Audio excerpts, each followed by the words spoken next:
Bonjour à tous, bonjour le Facebook Live de l'ADI, bonjour toutes les personnes qui nous suivent depuis le début de cette semaine des rendez-vous de l'ADI. J'espère que vous allez bien. Aujourd'hui, on est avec Morgane Février. Bonjour Morgane. Bonjour Christelle. Voilà, avec Morgane Février qui va nous parler d'un sujet absolument passionnant qui en tout cas moi m'intéresse beaucoup à titre personnel. Je pense que j'ai beaucoup de choses à apprendre sur le sujet.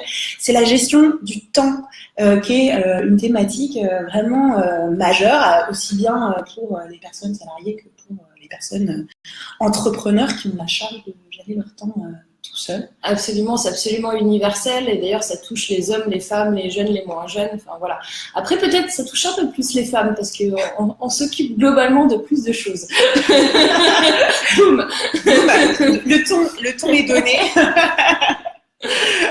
En tout cas, on est sûr que Morgane aura beaucoup de choses à nous dire, mais que sans doute vous aurez aussi des choses à nous dire, parce que c'est vraiment des questions extrêmement concrètes, extrêmement quotidiennes. Donc surtout, n'hésitez pas à partager, à interagir, à poser vos questions. Déjà, est-ce que vous nous entendez bien? N'hésitez pas à mettre des likes, à mettre des pouces et à mettre des petits commentaires, à nous dire bonjour, et nous dire que vous nous entendez bien. Voilà. Donc bonjour Caro, bonjour Marie. Bonjour Marie. Donc dites-nous si vous nous entendez bien, mettez-nous des pouces, réagissez, voilà, on a des pouces, oui. Bonjour Denis. Marie. Salut. Jessica, on vous entend bien, super. Ah, merci pour cette confirmation. Super. Parce qu'on a eu des petites coupures de réseau ces derniers temps, donc on va être certaine que vous allez bien pouvoir entendre toutes ces informations qu'on va vous délivrer aujourd'hui. Laurent, Jessica, salut, Noël, wouhou. Bon, mais génial. Hein. Bon, bah écoutez, est-ce que ce sujet vous intéresse? Est-ce que vous avez des problèmes de gestion du temps? Est-ce que vous êtes débordé? Dites-nous dans les commentaires ce qui vous arrive un petit peu, peut-être qu'on pourra en discuter aussi à la fin de la vidéo. Bon, il y a Christelaine et Noël qui nous rejoignent également. Bonjour, bienvenue. On est en girl power là. Posez vos questions. Oui, effectivement, ton intuition était bonne. Ton intuition, voire ton expérience à ta question. Jessica. Confirme que c'est un défi très important pour les femmes. On a entendu beaucoup parler de cette fameuse charge mentale qui a semblé être une découverte de l'année 2017, mais qui manifestement... pour les femmes, faisait plutôt écho à du vécu, mais c'était plutôt des mots sur une réalité qui était loin d'être une découverte. Tout à fait. J'imagine qu'il en sera question aujourd'hui. Tout à fait. Moi, j'appelle ça la capacité du temps de cerveau. La capacité du temps de cerveau. Ouais. Très bien. On a une capacité à gérer les choses dans la journée. On a des tâches en tâches de fond qui sont toujours présentes quand on les fait pas et qui nous pourrissent tout ce qu'on doit faire dans la journée finalement. Comme plein de fenêtres ouvertes sur le bureau de notre ordinateur. Absolument. Qu'on laisse en plan et pour s'atteler à une tâche. Je vois un « Oh oui !» Et je vois Jessica qui est déjà lancée sur les questions. Le problème, c'est de savoir comment se mettre au boulot chaque matin. Alors si tu te poses la question, c'est peut-être que tu fais pas le bon boulot. Ah. Est-ce que tu t'es posé cette question? Parce que généralement, quand on aime ce qu'on fait, quand on aime son boulot, on a envie de se lever le matin, on a envie d'y aller. Donc, peut-être que tu t'es posé une question sur ta transition professionnelle. Qu'est-ce que tu fais dans la vie actuellement? Au boulot, pas s'occuper de la maison. Oui, il y en a qui font les deux. Hein. Moi, je fais les deux aussi. Ah oui, parce que toi, tu as multicasquette. Hein. Oui, tout à fait. Tu es maman de 2 ados, tu es entrepreneur, mais sur différentes thématiques. Tout à fait. Donc, toi-même, ce défi, comment tu fais pour te lever le matin, du coup? Comment je fais pour me lever le matin? Alors, je dois avouer qu'ils font un réveil, déjà. Parce que, un seul? J'ai le réveil classique, et puis après, j'ai les enfants. Voilà, c'est toute une organisation. Mais c'est vrai que sans réveil, j'avoue que je pense que je pourrais dormir beaucoup plus longtemps. Que ça. Mais en tous les cas, quand ça sonne, et je me dis, allez, c'est parti, une nouvelle journée, j'ai plein de choses à faire, et direct, moi, quand je me réveille, je sais, tac, toutes les choses que j'ai à faire, et j'allume mon ordinateur en général quand même très vite. Ce que je conseille pas forcément aux gens, parce que c'est bien de commencer doucement, peut-être prendre un petit café, se faire un petit déjeuner tranquille. Moi, c'est vrai que je déjeune devant mon ordi, c'est pas ultra bien. Ça va être dans mes résolutions 2018 de changement peut-être. C'est-à-dire que le café, c'est du temps perso du matin mélangé avec du temps professionnel. Ouais, c'est ça, ouais. Bah justement, comment tu fais en fait pour gérer? C'est ça qui peut être intéressant, notamment pour les entrepreneurs. C'est cette conciliation entre le temps personnel et le temps professionnel. Est-ce qu'il est nécessaire d'avoir une frontière ou est-ce que tout ça, ça gère en même temps? Alors moi, je dois avouer que j'ai pas de frontière. Mais je vais expliquer parce que c'est pas parce que j'ai pas de frontières que je fais du mélange ou que je délaisse l'un par rapport à l'autre. Moi, j'ai fait 10 ans de salariat dans grosse structure et déjà en étant salarié, j'étais déjà comme ça. Le patron était super content.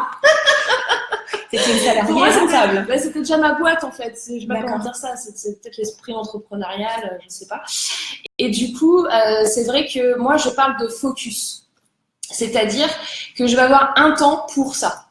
Donc, j'ai un temps pour ma vie perso, pour faire des pauses, un temps pour m'occuper de tel projet, de tel projet, de tel projet. Et ma journée est découpée en fait.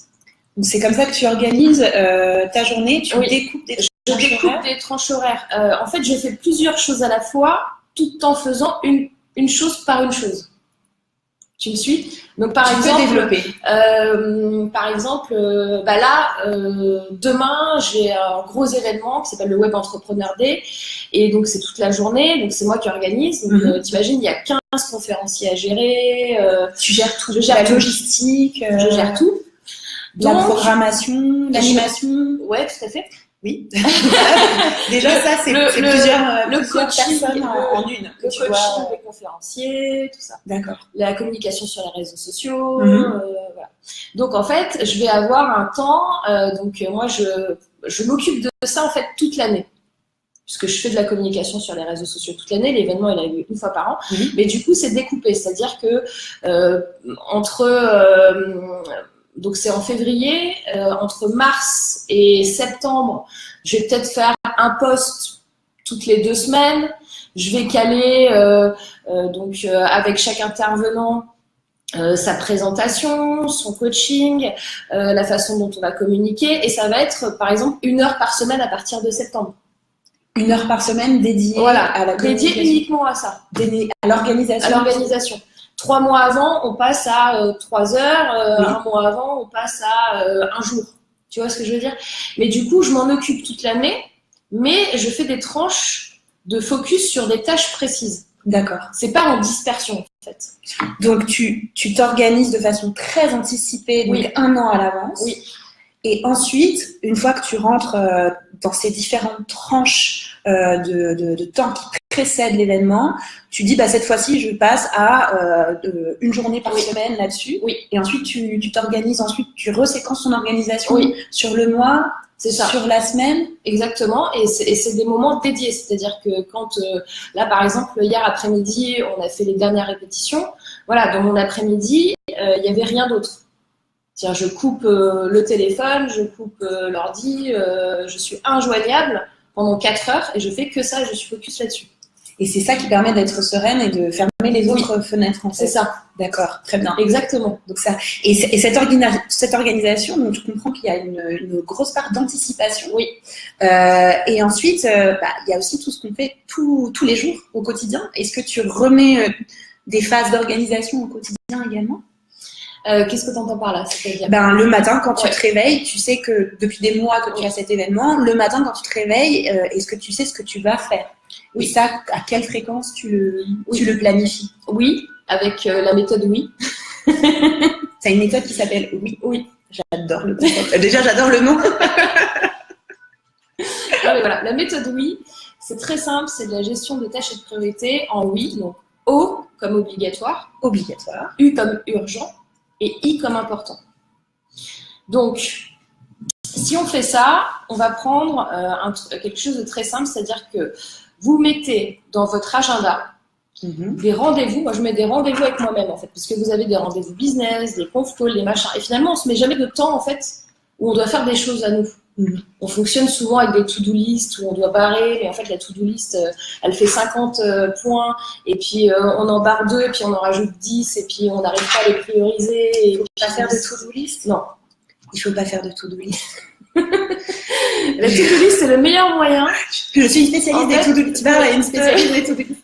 Je pense que j'ai fait tous les formats de to-do list. Je viens de casser ton concept. Non, mais si tu casses pour reconstruire quelque chose après, je le prends. Okay. Avec une méthode qui s'appelle oui, je ne peux dire que dire oui. Alors, la méthode oui, donc, c'est 3 tâches par jour. 3 tâches par jour. Obligatoires ou urgentes ou importantes. On les cale le matin. Très important. Parce que l'après-midi, très concret, ça donne le temps de caler des rendez-vous clients, des conf calls, même les déjeuners aussi, de prendre le temps d'avoir des déjeuners, etc.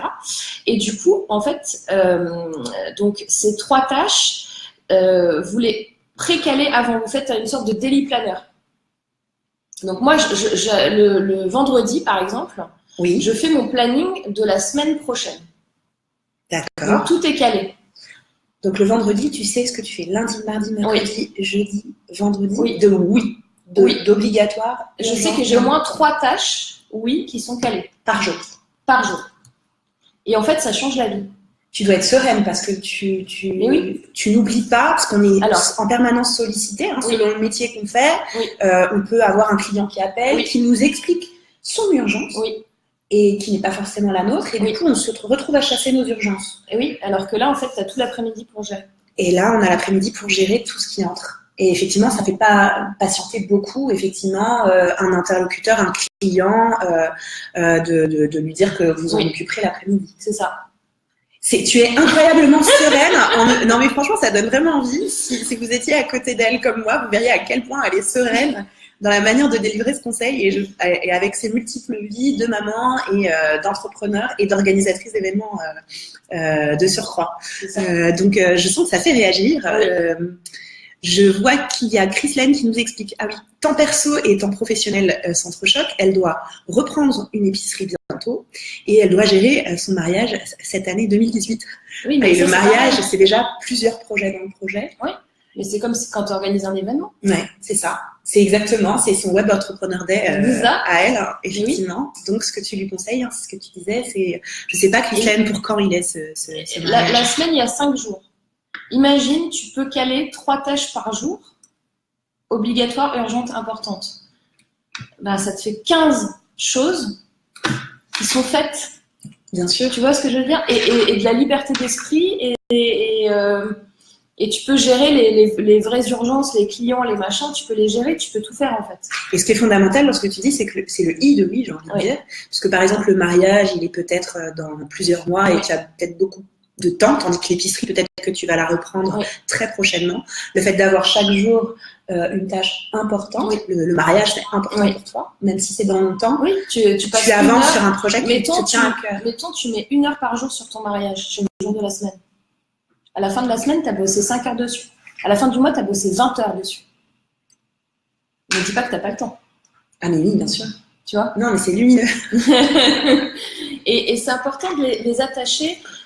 Si tu veux que je développe un peu le obligatoire, typiquement, si je prends l'entrepreneuriat, l'obligatoire, pour moi, ça va être tout ce qui est administratif. D'accord. Tous les trucs chiants, en général, que tu procrastines, qui vont être, faire ta compta, payer tes charges, faire les fiches de paye, payer des impôts, payer l'URSSAF, payer... Tout ce qui donne pas envie de se lever le matin. Pas envie de se lever le matin, qui sont chiants à faire, mais qui sont obligatoires. Pardon, je me suis trompée. Oui, c'est ça. Qui sont obligatoires.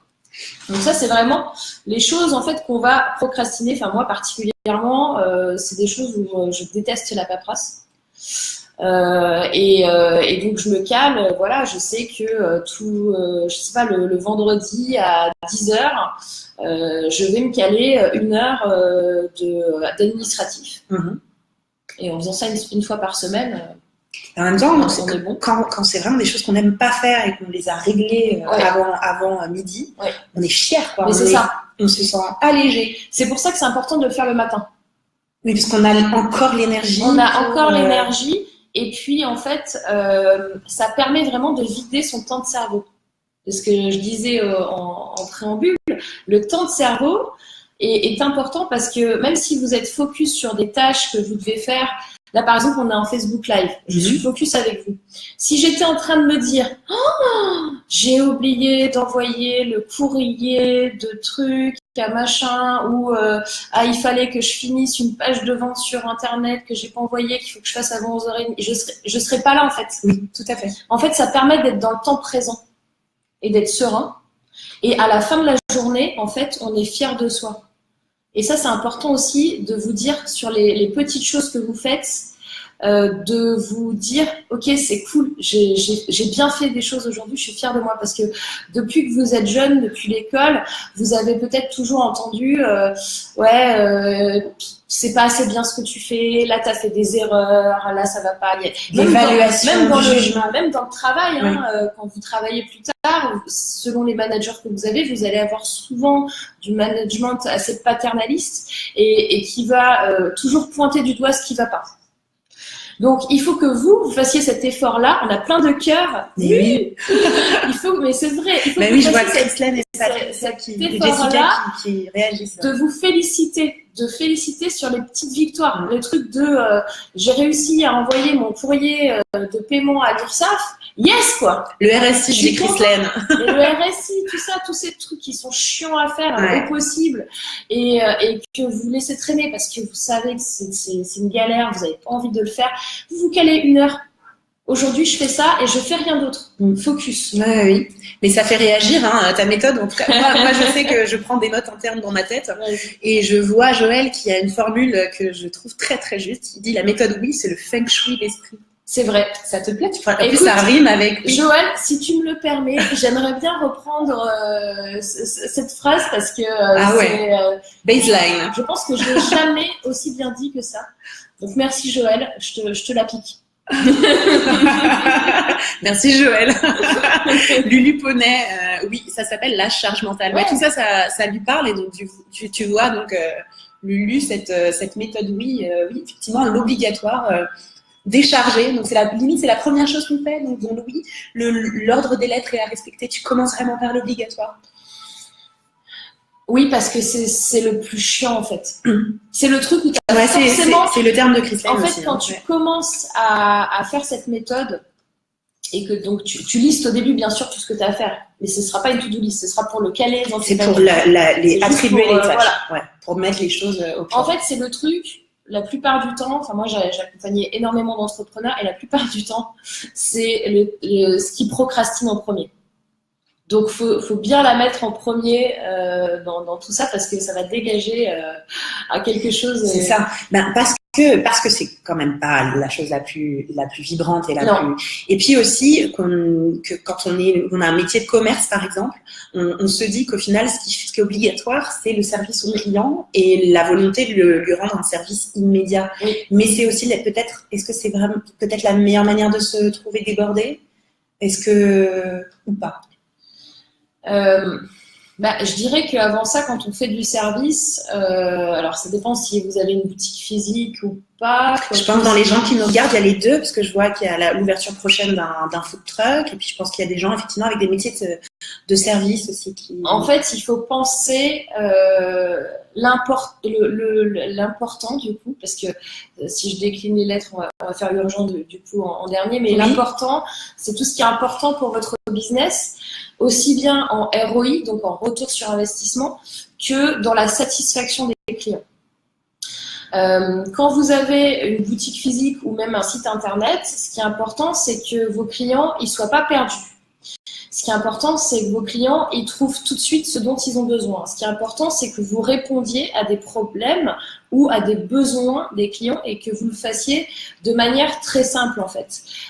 Si je prends une boutique, par exemple physique, si j'ai un excellent service client, mais que dans la boutique c'est le gros bazar et qu'on trouve rien et que je sais pas, c'est sale par terre, enfin tu vois des détails, et ben en fait ça va pas aller. Donc en premier, il faut prendre soin, on va dire, de l'image que vous allez dégager, du message que vous allez donner, de la vision de votre entreprise, donc décliner sur vos valeurs, qu'est-ce qui est important pour vous et qu'est-ce qui est important pour vos clients. Une fois que vous avez ça, vous avez un truc nickel, que ce soit en boutique physique ou en site vitrine internet ou en blog ou en chaîne YouTube ou en ce que vous voulez. Et à partir de là, ce qui est important pour vous, c'est que vos clients soient satisfaits. Pourquoi? Parce que va en découler plein de choses, plein de bonnes nouvelles pour vous. Un meilleur chiffre d'affaires, plus de clients. Et si les clients sont satisfaits, ils vont vous recommander. Ils vont faire des recommandations. Le bouche à oreille joue énormément. Moi, par exemple, je fais du coaching individuel ou en groupe. Et c'est pas quelque chose, si tu veux, où j'en fais la promotion. Pourtant, je suis spécialiste en web marketing. Mais t'en as pas besoin. Mais j'en ai pas besoin parce qu'en fait, j'ai un agenda qui est complet puisque les personnes que j'accompagne me recommandent à d'autres. Donc du coup, c'est la meilleure façon. Et du coup, en parlant de chiffre d'affaires, moi, qu'est-ce que j'ai fait? J'ai dû augmenter mes tarifs parce que forcément, j'ai plus de demandes. Oui. J'ai moins de place dans mon planning, donc j'augmente les tarifs. Donc du coup, avec moins de clients, je fais plus de chiffre d'affaires et en même temps, j'ai pas besoin de faire de la promotion. Oui, puis tu dégages du temps aussi, un petit peu, ou pas, comme ça. Je dégage du temps pour les coachings. De la promotion, oui. La promotion, oui, du coup, j'en fais moins. Donc tu dégages du temps. Oh, oui, j'en fais même pas du tout en fait Voilà. sur ça. Les seules promotions que je peux faire, ça va être sur des formations en ligne, sur des choses comme ça. Ou le web. Là, pour le coup, je fais de la promo, mais sinon, en effet, sur mes métiers de consulting ou de coach, les choses comme ça, j'ai que du bouche à oreille. Je regarde les commentaires, je vois que Joël te cède les copyrights, donc sans contrepartie, pour le feng shui des fruits. Il y a Jessica qui réagit à l'idée de se récompenser après avoir accompli les tâches obligatoires, donc que ce soit les papiers ou le ménage dans sa boutique. Oui. Voilà, c'est tellement important, dit-elle, ça redonne confiance en soi. Exactement. Et ça nous soulage. Au moins, c'est fait. Ouais, c'est vraiment ça. On sent le soulagement même. Rien qu'en écrivant cette phrase, elle l'intègre. Mais carrément. Et il y a Ghislaine qui dit comment je dois faire pour passer plus de temps pour moi. Je passe du temps à mon entreprise food truck, mes enfants, mon chéri et la famille. Alors, ça c'est très simple, hein, Ghislaine. C'est Chrislaine. Chrislaine, pardon. Chrislaine, c'est pareil.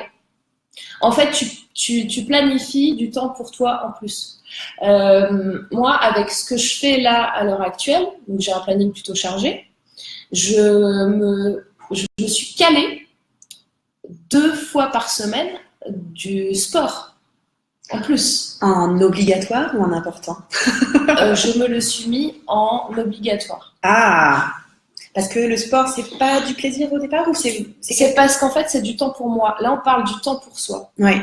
Et le sport, en fait, ça permet déjà, c'est bien, c'est bon pour la santé, mais en fait, le c'est bon pour la santé sera jamais une motivation première pour les gens. Hein. C'est pas suffisant. On est bien d'accord, hein, tout le monde sait qu'il faut manger sain, qu'il faut pas fumer, qu'il faut pas boire, qu'il faut pas machin. Ok, très bien. Mais en fait, on s'en fout, mais si, en fait, c'est pas la priorité.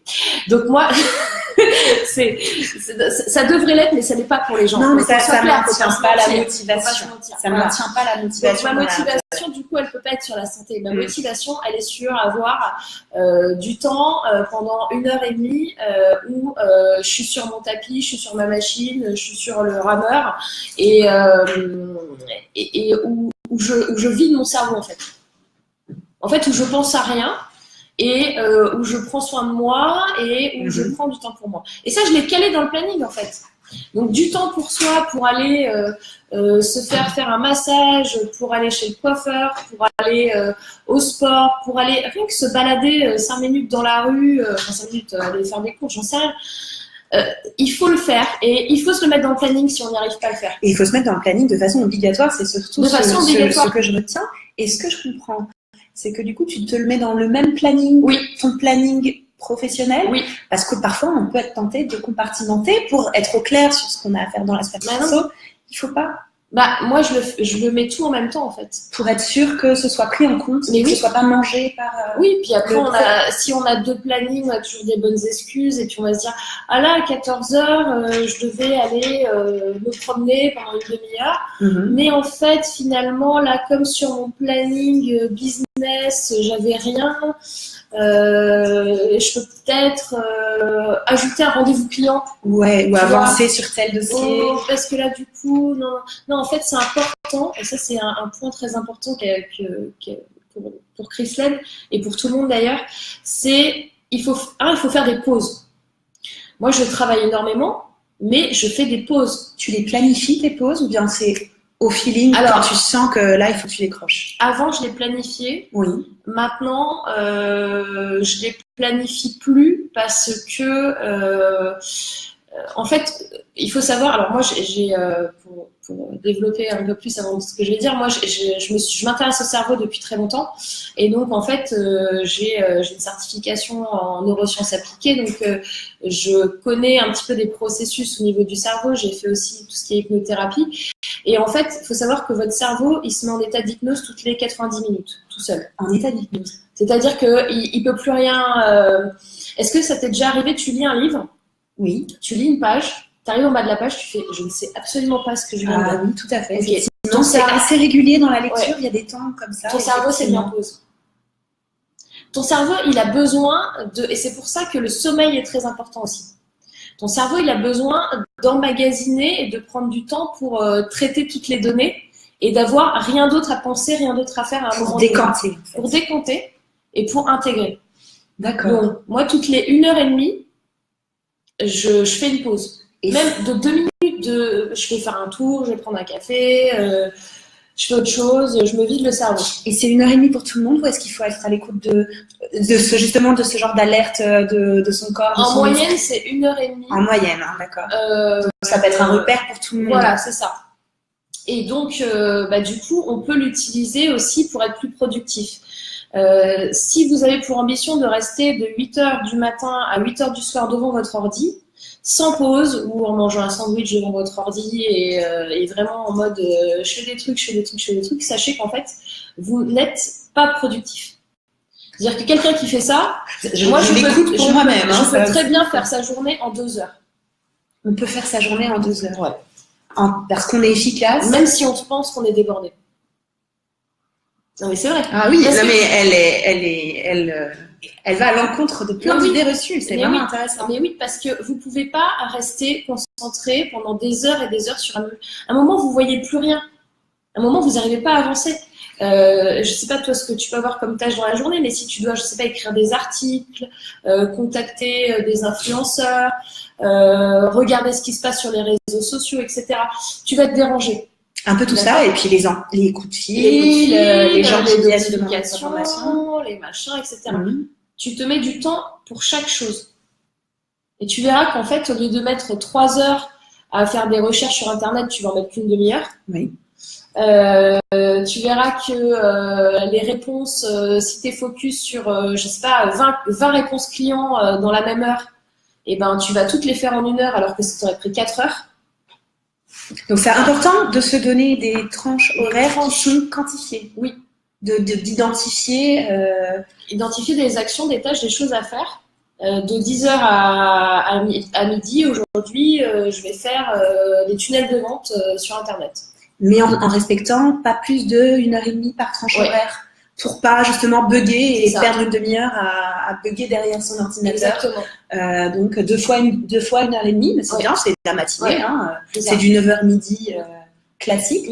Donc on peut imaginer que le matin, on se met ces 3 tâches OUI et qu'on fait sur 2 tranches, sur 2 tranches d'1h30. La majorité de ce qu'on a à faire. On peut faire ça, ou ça dépend de la longueur des tâches. On peut aussi découper en 30 minutes. 30 minutes aussi, c'est un bon repère c'est hyper concret. Hein. Je sais pas si moi en tout cas dans ma tête je prends des notes et que je vais appliquer dès cet après-midi et dès demain matin. Yes. Donc voilà, Lucia qui nous dit on fait une seule liste. Oui, on fait une seule liste.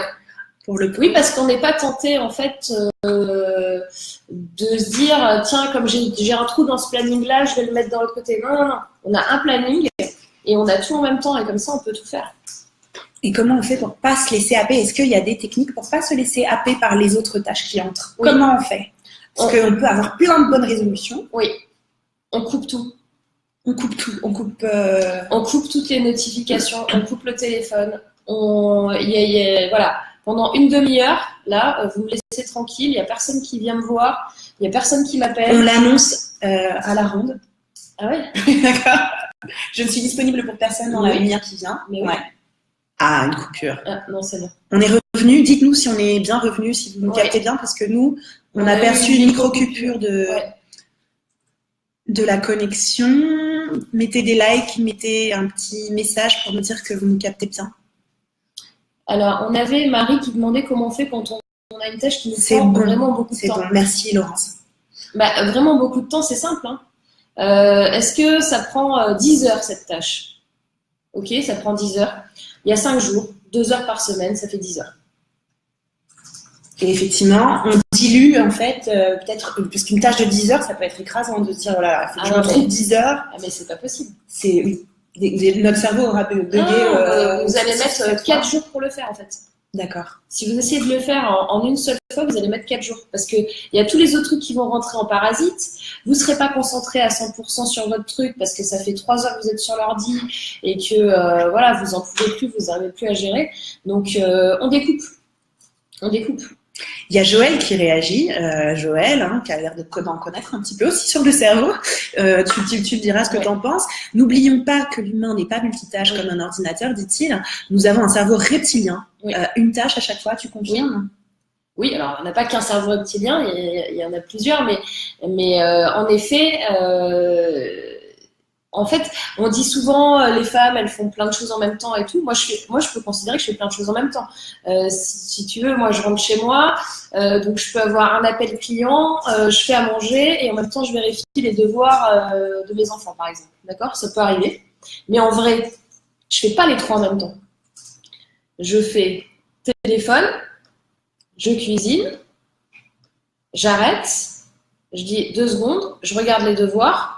Ok, c'est bon. Je reprends la communication, je reprends à faire manger. Oui, tu crées des micro-séquences à l'intérieur de cette... Il y a toujours des micro-séquences en fait, dans ce que tu fais. Et plus tu es focus sur le truc, plus ça va aller vite et plus tu vas être dans l'instant présent.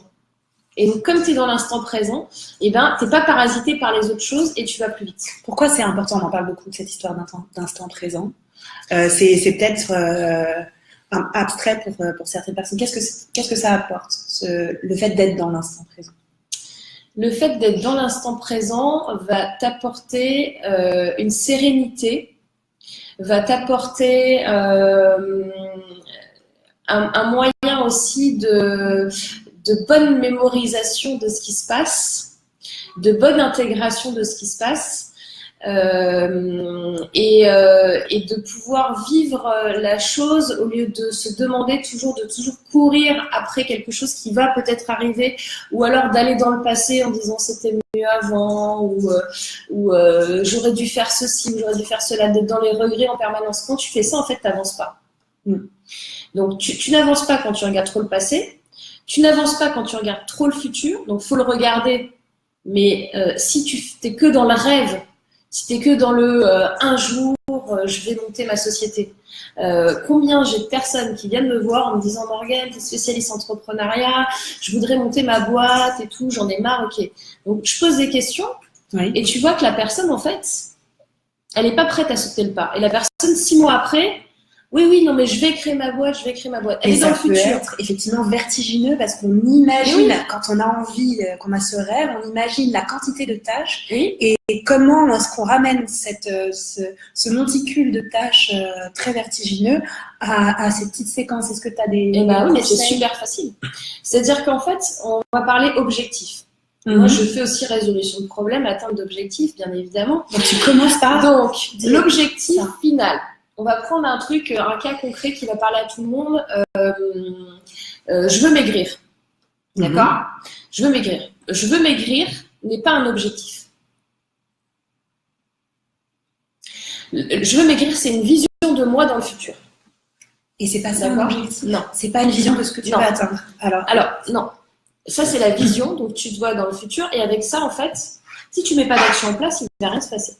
Tu peux dire, je veux maigrir tous les jours, je veux maigrir. Ok. Mais je veux maigrir, je veux être mince. Cet été, je veux être en taille 34, tu sais, en maillot de bain sur la plage. Super. 34, c'est très génial. Optimiste. C'est génial. Même en rêve. Mais laisse-moi rêver un peu, tu vois. Pour moi, en tout cas. Moi, je veux être en bikini taille 34 sur la plage. Ok. Donc cet été, je veux maigrir. Ok. Mais c'est pas un objectif. C'est pas un objectif. C'est une vision de toi dans le futur de ce que tu aimerais. D'accord. Un objectif, il doit être smart.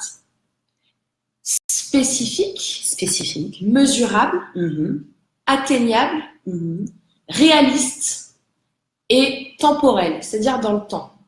Donc spécifique, c'est quelque chose de bien défini. Par exemple, je veux perdre 15 kilos.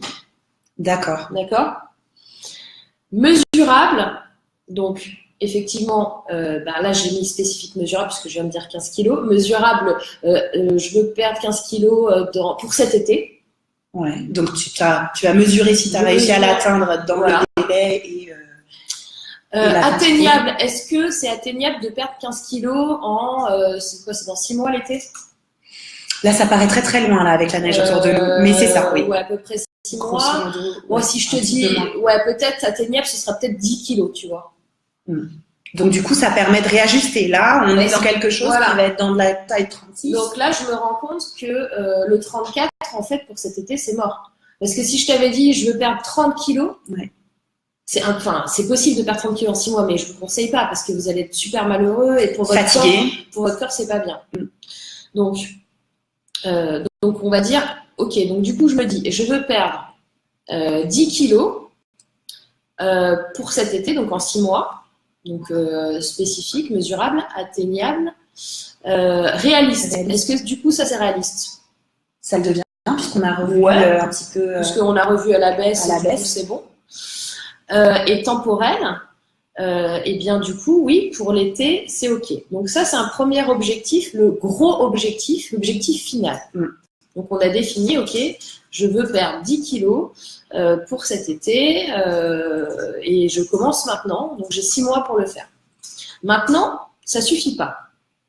On n'est pas encore dans l'objectif complètement défini. Parce que maintenant, il faut définir toutes les petites actions que je vais mettre en place pour atteindre cet objectif. Ça veut dire quoi? Ça veut dire aujourd'hui, donc je vais revoir peut-être mon alimentation pour maigrir. Je vais aller faire du sport. Je vais peut-être changer des habitudes de grignotage, je sais pas, tu vois, marcher pour aller travailler au lieu de prendre, si vous êtes à Paris et que vous faites tous les jours 2 stations de métro, peut-être les faire à pied. Ou aller chercher le pain à pied plutôt que de prendre la voiture pour 5 minutes de trajet. Donc ça, on définit cette liste-là. Et qu'est-ce qu'on fait? On la cale dans son planning. Oui. Et oui, ça veut dire quoi? Ça veut dire que peut-être, je sais pas, le soir, à partir de maintenant, on se met de la soupe avec un yaourt pour finir de manger le soir. On se met 1 heure de sport par semaine. On se met de moins manger de viande ou de plus en manger selon si vous faites beaucoup de sport, il faut des protéines. Enfin, je vais pas rentrer, je suis pas spécialiste en nutrition, mais en tous les cas, peut-être aller voir justement un nutritionniste. Oui, ça peut être une action effectivement à mettre en place. Si on ne sait pas trop comment changer son alimentation, du coup se dire voilà, là aujourd'hui je dois appeler. Là, il est 11h40, je dois appeler, c'est urgent, c'est obligatoire important. Je dois appeler mon nutritionniste et prendre rendez-vous avec lui pour atteindre l'objectif de perdre mes 10 kilos pour cet été. Donc tu vois, c'est des choses concrètes, des actions concrètes. Et du coup, tu planifies ça jusqu'au délai que tu t'es donné. Et tu te fais tes petites victoires, c'est-à-dire que peut-être que dans un mois, tu as perdu 2 kilos, j'en sais rien. Et tu te récompenses. Ce qu'on disait. Et tu te dis, ok, yes, j'ai perdu 2 kilos, c'est cool, je sais pas, tu vas faire une petite fête avec tes amis, tu peux juste te dire, c'est cool, c'est génial, j'ai perdu 2 kilos, quoi. Voilà, c'est super. C'est super concret. Tu vois, et en fait, c'est ça pour tout. Et pour la création Pour la création d'entreprise, d'entreprise, c'est imaginons, parce que l'une des personnes qui nous écoute, je ne sais plus si c'est Christelle ou Jessica, pardon, si je mélange, parce que toutes les deux, vous réagissez, vous contribuez beaucoup, merci beaucoup à cet échange. L'une des deux va ouvrir un food truck, si j'ai bien compris, en août. Imaginons, elle doit ouvrir un food truck en août. Comment elle fait? Parce qu'un food truck aussi, c'est un gros projet. Quels sont les éléments que je dois avoir mis en place? Quelles sont les actions que je dois mettre en place pour ouvrir ce food truck? Et se marier en même temps.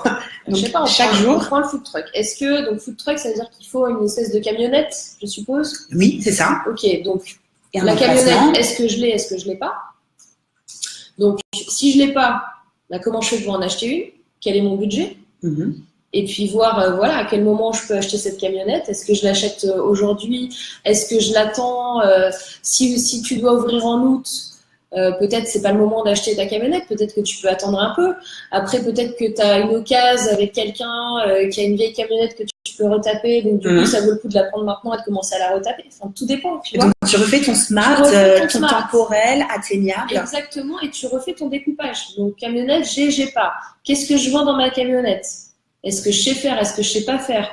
Il va falloir des ingrédients parce que c'est de la nourriture. Donc, est-ce que je peux identifier tous les fournisseurs, je sais pas, de farine, de produits frais, de légumes, à qui je vais acheter ça pour vendre ce que je vais faire. Donc, j'identifie. Je les appelle. Est-ce que je peux travailler avec eux? C'est quoi les tarifs, etc. Après, est-ce que j'ai des gens? Où est-ce que je vais mettre ce food truck? Est-ce qu'il y a une réglementation spécifique des food trucks selon les villes où vous êtes? Peut-être, je ne sais pas, je ne suis pas spécialiste. Mais en tous les cas, c'est des choses.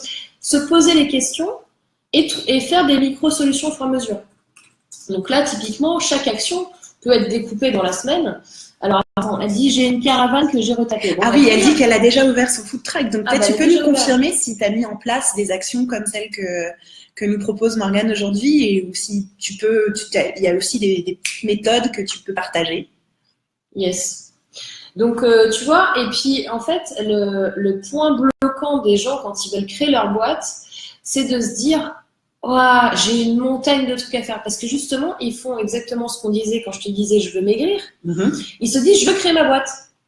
C'est exactement ça. Mais c'est pas un objectif.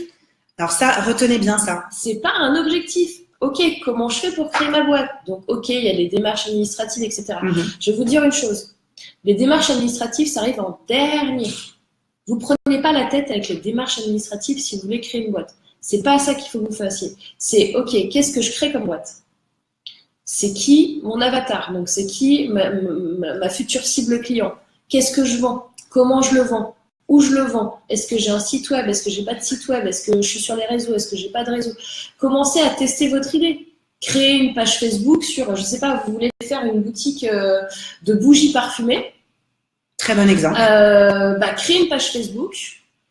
Mettez des photos, créez un compte Instagram, mettez des photos, regardez si ça prend, si les gens seront prêts à venir acheter votre bougie, si les tarifs conviennent, commencez à discuter avec les gens. Ça, c'est des actions qui sont faciles et qui sont atteignables. Vous n'avez pas besoin d'avoir créé une boîte. Vous voyez ce que je veux dire? Et là, vous recentrez sur, ok, qu'est-ce que vous voulez faire et comment on fait? Donc, le premier, c'est la méthode de Simon Sinek, c'est le why. Le pourquoi d'abord, après le comment et après le quoi. Donc, il faut découper toujours. Toujours découper ses tâches. D'accord. Est-ce qu'on a des commentaires? Il y a Christiane qui dit oui. Super. Super, excellent. Excellent. Mettez-nous des pouces encore. Je veux voir des pouces là. Je veux voir plein de pouces. Et donc, il y a le cas de Raphaël. Raphaël qui dit il y a des choses où on est plus productif à certains moments que d'autres, pour des choses précises. Pour sa part, il y a des jours où il peut se consacrer du temps à certaines activités parce qu'il le sent bien à ce moment-là. Et il peut pas prévoir à l'avance son état d'esprit dans lequel il sera à l'instant T.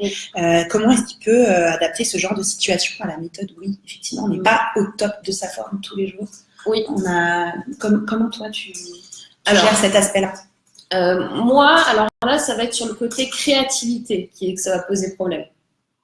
C'est-à-dire que moi, je crée du contenu. Oui. Donc, je crée du contenu, je crée des podcasts, des vidéos YouTube, des articles de blog, des posts, etc. Et des fois, en tant qu'artiste créatif, oui, c'est conditionné à l'inspiration quand même. On se dit, j'ai besoin d'inspiration, etc. Bon, ok, bon, tout simplement, pour avoir de l'inspiration, il faut décrocher votre cerveau. Donc, vous sortez, vous allez vous promener. De toute façon, c'est indiqué dans la méthode WIC qu'il faut du temps pour soi. Il ne faut pas s'acharner à bugger, voilà. À continuer à bugger. Et en fait, vous allez voir, est-ce que vous avez déjà remarqué que vous avez souvent les meilleures idées, genre quand vous êtes sous votre douche, ou vous êtes en train de faire un truc qui n'a rien à voir avec le schmilblick, vous ne pensez pas à ça, et d'un coup, il y a un truc qui vous tombe du ciel, qui arrive. Pourquoi ? Parce que vous avez détendu votre cerveau. D'accord ? Le cerveau, il est vidé, il n'est pas en train de machiner des tâches, des machins, il faut que je fasse ça. Il est en mode tranquille, vous l'avez sous la douche, ok, ah, j'ai une super idée. Ah, j'ai une super idée, je vais l'oublier, j'ai une super idée. Moi, ça m'est arrivé de sortir de la douche. Sortir de la douche, j'ai toujours un truc, un carnet qui traîne parce que c'est une catastrophe. Même la nuit, tu te réveilles à 3h du matin, j'ai une idée. Bon, ça, c'est des moments créatifs, en effet, qu'on peut pas caler, mais en même temps, oui. Parce que quand on prend le temps de décrocher son cerveau, en fait, ça va faire que vous allez avoir ces moments de créativité qui vont revenir comme par enchantement, comme par magie. Est-ce que du coup, on pourrait dire à Raphaël qui nous pose cette question que si un jour il doit être productif, il s'était mis comme tâche obligatoire d'écrire, par exemple, et que ça marche pas, eh ben, il devient obligatoire pour lui de sortir ou de faire quelque chose. Et de s'aérer l'esprit, d'aller se promener. C'est un super conseil très très concret. Voilà. Et deuxième truc par rapport à Raphaël, en fait, le principe même que tu te mettes les 3 tâches par jour, qui peuvent être des tâches chiantes pour lesquelles tu as envie de procrastiner et que tu n'as pas envie de faire, le principe même, c'est que justement, c'est dans ton planning et tu es obligé de le faire. Dire qu'on s'en fout, en fait. On s'en fout que tu sois pas bien ce matin, que tu te sois mal réveillé, on s'en fout, faut le faire.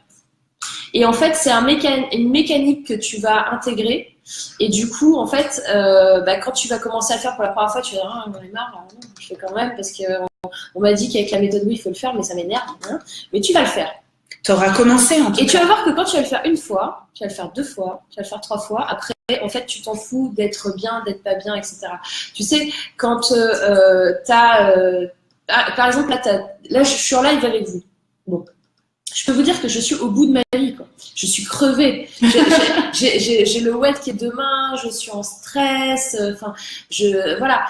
Et j'aurais pu dire à Christelle, et elle a dit non, mais alors aujourd'hui je le sens pas du tout. Ça aurait été vraiment dommage. Je suis un petit peu fatiguée et oui, je suis pas trop dans le mood, j'ai pas trop envie. Mais en fait, je suis dans l'instant présent.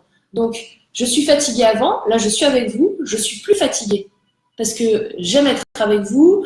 Vous êtes super sur ce live. En plus, vous réagissez, etc. Donc, ça me fait très plaisir. Et ça me fait plaisir d'être là. Donc voilà, quand vous avez un artiste sur scène, je sais pas, qui fait des spectacles, je sais plus quel artiste il y avait, ou je crois qu'il y avait son père et sa mère qui étaient décédés au moment où il est sur scène, et quelqu'un vient lui dire, ok. Et ben, qu'est-ce qu'il a fait ? Il s'est pas barré en mode. Alors, c'est dur, hein. C'est-à-dire que il y a des choses dures dans la vie. Tout le monde traverse des épreuves. Moi, j'aurais pu aussi perdre quelqu'un ce matin et venir quand même. Enfin, vous voyez ce que je veux dire ? The show must go on. Vous devez aller au-delà des baisses d'énergie, des montées d'énergie. De toute façon, en tant qu'entrepreneur, vous avez toujours ce yo-yo. J'appelle ça comment ça s'appelle ? C'est les trucs. Les montagnes russes. Ouais. Les montagnes russes, c'est obligatoire. Vous êtes down, vous êtes up, en tant qu'entrepreneur, c'est encore pire parce que ça arrive tout le temps. Et bien même quand vous êtes down, vous devez pouvoir faire 3 choses dans la journée. C'est-à-dire que après, si vous faites plus rien, vous faites plus rien. Même si cette chose obligatoire, ça peut être aussi de se rajouter un temps pour assimiler, pour digérer c'est très important les choses difficiles. On a plein de cœurs, on a plein de pouces. Oui. Merci beaucoup. Il y a plein de réactions. Il y a Christine qui nous dit oui, c'est vraiment vrai, effectivement. Et qui nous dit c'est vrai, beaucoup écrire pour rien oublier pour sa mémoire et pour son planning aussi, sans oublier l'organisation pour sa journée. Pour rien oublier, effectivement. Raphaël qui réagit. Difficile pour moi de décrocher mon cerveau. Et ouais, mais alors il faut te forcer. Ça veut dire que c'est obligatoire. Sur ton planning, en fait, il faut que tu te mettes 1 heure. Faut que tu consacres ton après-midi à toi, en fait. C'est-à-dire que décrocher le cerveau, ça veut dire aussi arrêter de penser, et ça veut dire faire autre chose, et ça veut dire se lâcher, et ça veut dire juste aller se promener, même dans la rue ou dans la campagne, ou j'en sais rien. Mais voilà, courir. Les gens qui courent, moi j'aime pas courir. Moi, je préfère aller à la salle de sport que courir. Courir, ça, j'aime pas ça. Chacun son truc. Mais je sais que les gens qui courent me disent, ça me fait du bien parce que ça décroche mon cerveau. D'accord. Tu vois ? Et du coup, j'espère que ça répond à ta question, Raphaël, mais là, il y a un truc qui est obligatoire. Ah ouais, non, c'est obligatoire de prendre du temps pour toi. Et donc, ce que tu lui dis, c'est notamment libérer son après-midi. Et moi, j'ai envie de rebondir là-dessus, j'ai une question. Donc, tu vois, tu recommandes de faire le matin ces fameux stages, oui, et éventuellement, à l'après-midi, de se prévoir du temps libre pour se ressourcer, du temps libre ou de l'imprévu. Et de l'imprévu, exactement. Et j'ai une question qui est la suivante. Dans l'organisation de son temps, dans la gestion de son temps personnel ou professionnel, il y a des gens qui s'estiment étant du matin et des gens qui s'estiment étant plutôt du soir. Notamment chez les entrepreneurs, pour avoir échangé avec beaucoup d'entrepreneurs, il y en a qui me disent travailler de 17h à 2h du matin. Alors, on peut peut-être pas toujours faire ça dans sa vie, mais est-ce que toi qui connais le fonctionnement du cerveau, tu peux nous éclairer là-dessus? Et est-ce que pour les personnes qui fonctionnent comme ça, tu proposes une adaptation de cette méthode ou comment ils peuvent gérer ça? Alors, c'est très simple, moi je suis du soir. Tu es du soir et pourtant tu le fais le matin. Oui. Et tu peux nous expliquer pourquoi et pourquoi c'est plus efficace? Bon, tu as des enfants, ça peut être un élément de réponse, c'est-à-dire que la grasse matinée n'existe pas. C'est ça. Voilà. Tout à fait. Ce sont des adolescents, donc depuis plus de 10 ans. Voilà. C'est ça. Donc le week-end, je suis un peu plus tranquille avec les ados parce que ça se lève tard. Donc, alors que quand vous avez, c'est toujours ça de prix. Leur biorythme change. C'est toujours ça de prix. Ils se lèvent après toi maintenant. Ouais, en général, le week-end. Ouais. Oui. Donc, moi, je suis du soir et ça m'arrive de travailler, jusqu'à 2h du matin. Mais c'est parce que je le veux, en fait. Je sais pas comment vous dire ça. C'est pas en mode, je vais pas faire à 2h du matin des trucs, oui. Ah, le matin, tu fais pas des choses obligatoires. Tu fais des choses qui te nourrissent, qui te font plaisir. Le soir, à 2h du matin, je fais pas des choses, oui. C'est-à-dire que si tout ce qui est oui, je vais faire le matin. Quoi qu'il arrive. Si je travaille le soir, ça va être parce que j'ai envie d'écrire, parce que j'ai envie de préparer, je sais pas, une vidéo. C'est des choses du travail, mais en fait, c'est des loisirs. Parce que en fait, il y a une forme de récompense qui est celle du plaisir en le faisant, dans le moment présent. Ouais, tu aimes le faire. Tu n'aimes pas juste le résultat que tu vas obtenir. Ouais, c'est ça. D'accord. Et donc, du coup, effectivement, tu n'as pas le sentiment de grignoter sur ton temps personnel quand tu le fais comme ça. Parce qu'en fait, c'est important pour cet équilibre pour les entrepreneurs. C'est ça. Qui manifestent souvent ce flou entre le temps personnel et le temps professionnel. C'est peut-être une manière de le vivre de façon équilibrée. Mais tout à fait. Et c'est vrai que moi, je suis du soir, donc j'aime bien faire des choses le soir. Mais ce que je fais, ça va jamais être obligatoire un genre important. Parce que je le consacre le matin, parce que c'est important d'avoir la journée qui est tranquille, tu vois. Et de savoir que tu vas faire ça demain matin. Ça sert à rien de se presser à faire un truc à 2h du matin. Tu t'es accordé les trucs à faire demain matin, tu les fais demain matin. Tu vois. Donc, voilà. Et j'ai vu une question qui disait pour l'urgence. Oui, de Laurence. Oui. Du coup, quelles sont les tâches urgentes? Parce qu'effectivement, on a précisé obligatoire et important, mais pas urgent. Oui. Alors, urgence, chez moi, ça va être tout ce qui est client. En fait, il faut l'adapter par rapport à votre business. À chaque fois, le oui, obligatoire, urgent, important, c'est que des choses qui ont rapport avec votre business. Donc, obligatoire, donc les trucs administratifs. Urgent, pour moi, en rapport avec mon business, ça va être les demandes clients, la gestion, je sais pas, comme je fais du coaching, si tu veux, j'ai des clients qui peuvent m'appeler parce que voilà, il y a un défi qui se présente dans leur vie. Ils ont besoin d'avoir un conseil ou quelque chose, donc ils vont m'appeler. Donc moi, ça c'est urgent pour moi, c'est-à-dire que c'est pas forcément du coup planifié dans le planning, mais c'est urgent.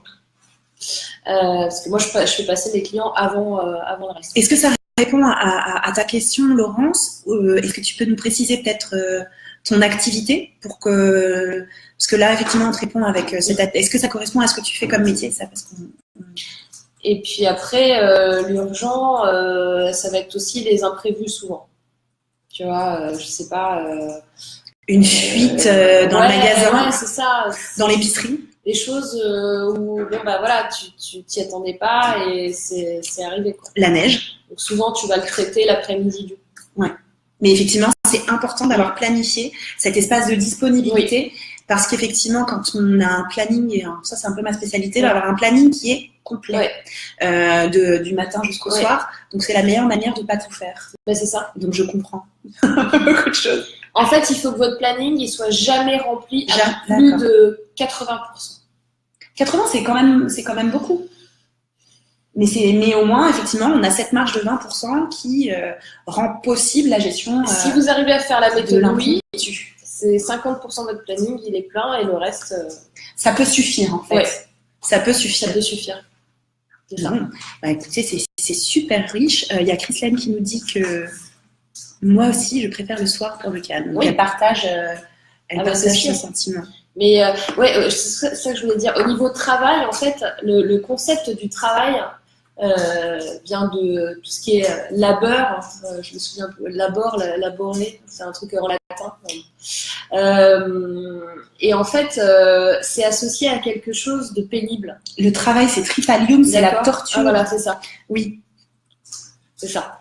Une torture, je sais un truc comme ça. Et en fait, pour moi, et ça, c'est un problème. Alors, on va déborder sur le live. Le fait de se dire, je fais un travail, mais j'aime ce que je fais, je prends du plaisir à le faire et c'est facile pour moi, est important parce que du coup, en fait, on n'a plus l'impression qu'on travaille. Comme on n'a plus l'impression qu'on travaille, eh bien, on n'a plus l'impression qu'on est peut-être légitime ou qu'on a besoin de se faire payer pour ça. Moi, ça m'est arrivé au tout début quand j'ai commencé. Tu vois ce que je veux dire? C'est trop bien pour être sérieux. Oui, ça fait trop du bien pour être sérieux. Ça fait trop du bien pour être sérieux. Et du coup, tu vois, là, moi, aujourd'hui, au jour d'aujourd'hui, j'ai jamais l'impression de travailler. C'est vrai, parce qu'effectivement, il y a plein d'entrepreneurs qui vont à la rencontre d'une passion quand ils passent à l'acte de la création d'entreprise. Et donc, effectivement, vivre de sa passion, est-ce que c'est du travail? Ça peut être... les chanteurs le disent aussi, effectivement. C'est tellement bien. Effectivement, toi, tu comptes pas ton temps parce que quand tu travailles jusqu'à 2h du matin... Et c'est pour ça que je voulais illustrer ce truc-là de 2h du matin, c'est que, en fait, je suis pas en train de travailler. Tu vois, c'est très... T'es pas en train de te torturer. Je suis pas en train de me torturer. Et il faudrait trouver un autre mot pour le travail parce que je trouve que c'est trop associé à des choses pénibles qui sont obligatoires telles que les... Ouais, quand je fais de l'administratif, je travaille. Oui, d'accord. Quand je paye l'URSSAF, quand je fais ma compta, là, je travaille. Mais sinon... et c'est pour ça que ce que je te disais au départ quand tu m'as demandé même la question, est-ce qu'on doit séparer son planning business de perso? Ben moi je le fais pas parce qu'en fait c'est juste ma vie, tu vois, c'est ma façon de concevoir ma vie, de gérer ma vie et comme j'ai pas de travail, Et ben, je mets tout en même temps, quoi. Donc, tu as une vision globale aussi de ton temps. Une vision globale aussi du temps, ouais, oui. tout à fait. Ouais. Et je peux te dire que je vois plus mes enfants en étant entrepreneur et en ayant tout ce que j'ai à faire, etc., que quand j'étais salariée, parce que moi, j'étais cadre dirigeante. Ouais. Et là, c'était le stress tu vois, les enfants sont malades, tu avais rendez-vous chez TF1, tu peux pas y aller, enfin, tu vois, c'est une misère totale. Ouais. Alors que là, tu vois, ma fille, elle a été malade il y a 2 jours. Bah, je fais, okay, c'est de l'imprévu. C'est de l'imprévu. De l'urgent et de l'obligatoire. Ça devient. Ouais. Bah, ok, bah, je reste là. Ouais. Et j'ai pas ce stress. Alors, j'avais des rendez-vous et tout. Mais voilà, je préviens que je peux pas venir, etc. Oui, en fait, cette méthode, oui, c'est pas l'obligation de devenir quelqu'un de parfait. C'est ça. C'est se libérer de l'espace pour accueillir l'imprévu. C'est ça. Voilà. Donc, j'espère que ça vous aura libéré l'esprit. Ouais.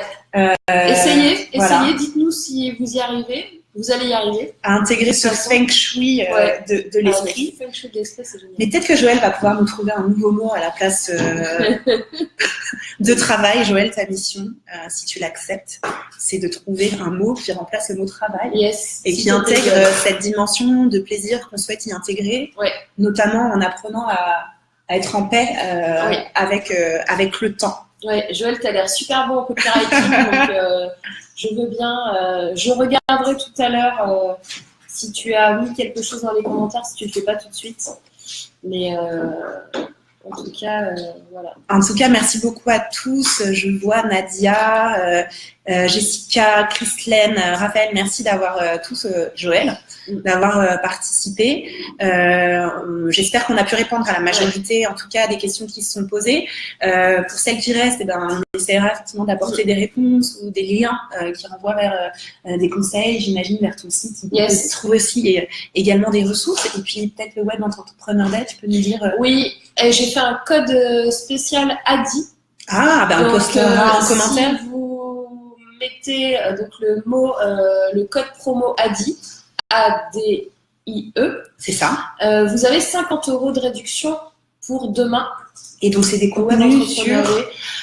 Alors, le Web Entrepreneur Day, c'est une journée, 15 conférenciers en mode inspiration, parcours de vie, sur un format TED de 15 minutes. Des conférences TED. Donc, ça bouge très très vite. Il y a des profils complètement différents, des super parcours de vie. Il y a un serial entrepreneur qui fait du business en Thaïlande. Il y a un YouTuber qui a plus de 400 000 abonnés. Il y a des coachs.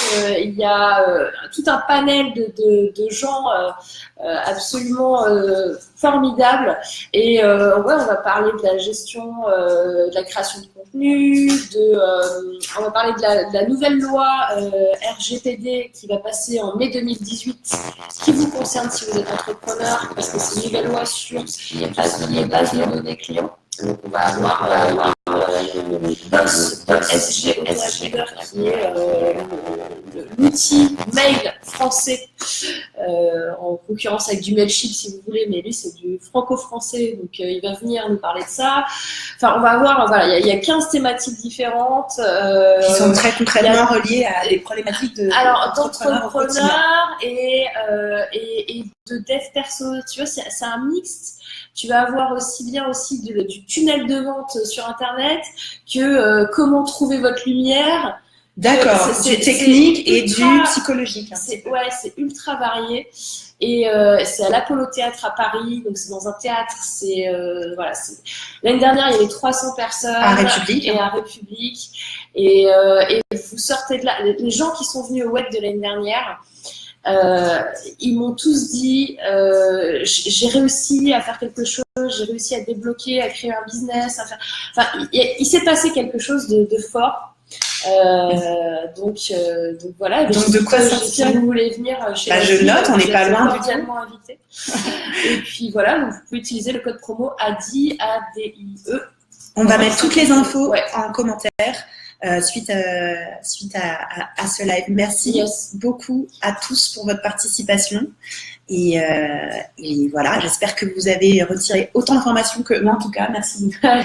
J'ai retiré plein de méthodes hyper concrètes. Ouais. Et donc, on vous donne rendez-vous demain pour le dernier live de ces rendez-vous de la DI, en espérant que vous serez aussi passionnés et aussi participatifs. D'ici là, je vous souhaite une excellente journée et un très bon appétit. Au revoir. À bientôt, bye bye. À bientôt. Salut.